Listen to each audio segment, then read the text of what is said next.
Hey guys, Mr. Thibodeau here. So let's jump into our work here. Lesson 45, dividing by a decimal number. This is a little bit different. Although I think some of this stuff is exactly well, it's just ironic. The sixth graders are doing something very similar. All right, lesson 45.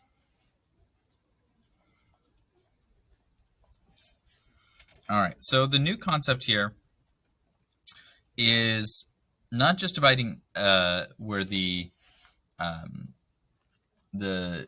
dividend itself is, the divisor and the dividend are both decimals. Okay, we've done it where the dividend is a decimal. We haven't done it where the divisor is a decimal before. Okay, at least I don't think you guys have seen that.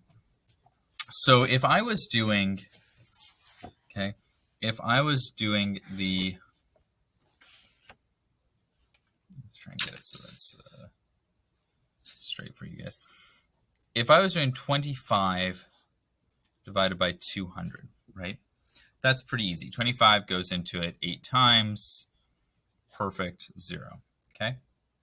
If I was doing 25 goes into what do we say? 0.200. Okay. Then 25, a big number. How many times does it divide into this tiny decimal? Well, that doesn't make any sense. There's no way it goes into it even once. So the answer is still going to be 8. Okay. We're going to ignore that decimal. But because the decimal is 1, 2, 3 spots over, we're going to bring it 1, 2, 3 spots over. So my answer for 25 divided by 0.200 is going to be 8. Okay. Now, you might ask, why did you put those extra zeros there, right? Because isn't it the same as saying 25 divided by 2? And that's correct, right? But or 0.2, I mean. That is correct, except that I have to add those zeros because when I add 1 0, 25 can't go into 2, 25 can't go into 20, 25 has to go into 200. Okay. Now, if I'm trying to figure out how many times does 0.25 go into a normal 200, right? So the full 25 goes into 200 8 times. But if I'm talking about not 25, not $25 goes into $200, but 25 cents goes into $200. There is going to be, for every single time that 25 goes into 200, or for every single dollar, really, that 25 goes into 200, you're going to have 4 more of these, right? Every single... this is such a smaller number than this. Okay, so it's not going to go into it 8 times, right? It's going to go into it 800 times.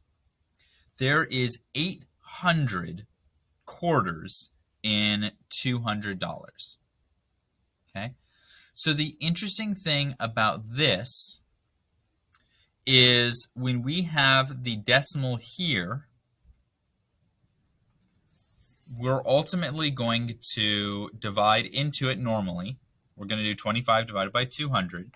But then at the end, we're going to move the decimal 2 points that way, 2 points that way. Okay, so let me just do that again. Let's say 10 goes into 100, right? My answer would be 10. But if I'm talking about 0.10, okay, it goes into 100 so many more times. But the way I'm going to do this math is I'm going to do 10 goes into 10 one time. 1 times 10 is 10. 0, the 0 comes down. 10 goes into 0, 0 times, okay? I'm going to leave it like that. And now, separately, I'm going to do the decimal. 1, 2 over. So my decimal here goes 1, 2 over. And my answer is now 1,000.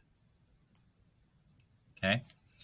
So when my decimal is over here, okay, if my decimal is, if instead it was 10 divided by 0.10, okay, or 0.100, doesn't matter at that point. 10 goes into 10 one time, okay? Answer is 10, except that decimal moves up. And I get, okay?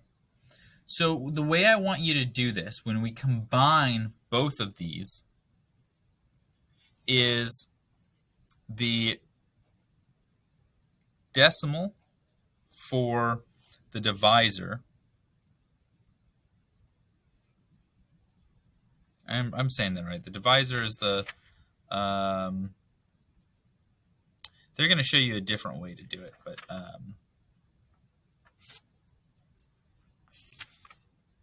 as multiple divisor dependent by what fraction? Oh, I am saying it wrong. Okay. The decimal for the dividend, which is under the fraction, okay? The decimal for the dividend moves up. Okay? If I have 0.80, that decimal moves up and it'll be right there. Okay? The decimal for the divisor moves that many spaces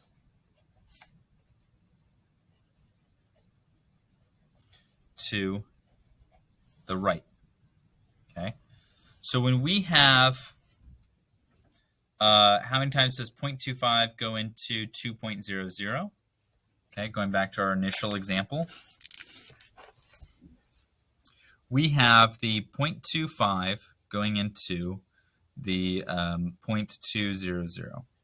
Okay, so it goes into it 8 times.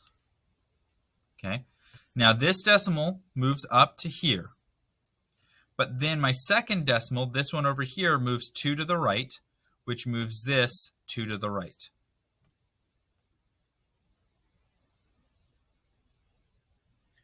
So in this case, how many times does 0.25 go into 0.2? You would get 0.8. I did mess up. I realized that the problem in the book is 0.25 dividing into 2.00. So that's why I just got a different answer from the book. So the decimal here moves up to here. This one goes over 2, 1, 2. And now my answer is 8.0, or just 8. Okay. So that's how I learned this. That's how I do this. They're going to show you, moving on, they're going to show you a slightly different way. And it's really just a different way to conceptualize it. Okay. They want to show you that how to get the answer 8. And they want to notice that dividing 2.00 by 0.25 is dividing a decimal number, and dividing by a decimal number, so $2 divided by 0.25 cents. If we wish to divide by a whole number instead of using a decimal number, we can convert to an equivalent decimal problem using cents rather than dollars. So, right? So 200 cents versus 25 cents. Because remember, you can always multiply something by 1. And in this case, the one they chose to multiply by was 100 over 100. Okay? So they had 2.00 divided by 0.25. And they multiplied by 1, but they wrote the 1 as 100 over 100. Right? That still equals 1. But the answer they got now is 200 divided by 25.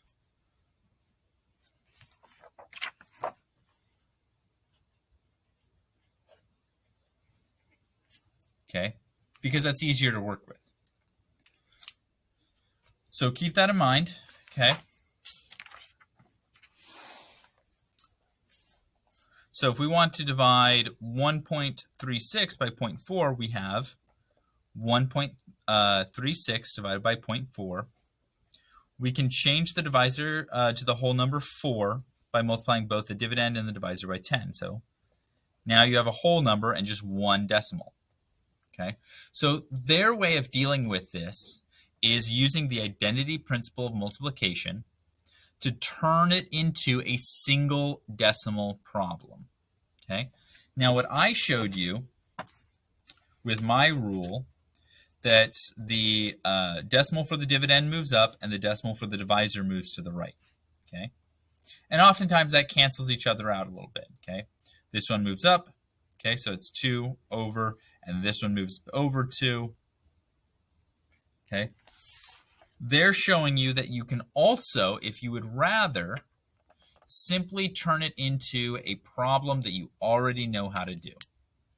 Okay. When you're dividing, okay, you can multiply both of these by 100, and so the problem will give you the same answer if you did 335 divided by 5. Okay, it's the exact same math. Okay, so that's what they're trying to get for you there. Hopefully it makes sense either through my explanation or through the book's explanation. I like to think that mine is a good explanation, but you know, it's not for everyone. I'm gonna try and have you guys do, where are they, like 30? That's interesting. I'm gonna have you do 2 through 30 even. If you get stuck on 30, give me a message, send me an email, and I'll try and help you out. It can be difficult, okay? But the written practice is 2 through 30 even. Sorry. Okay. All right, y'all. Have a good one.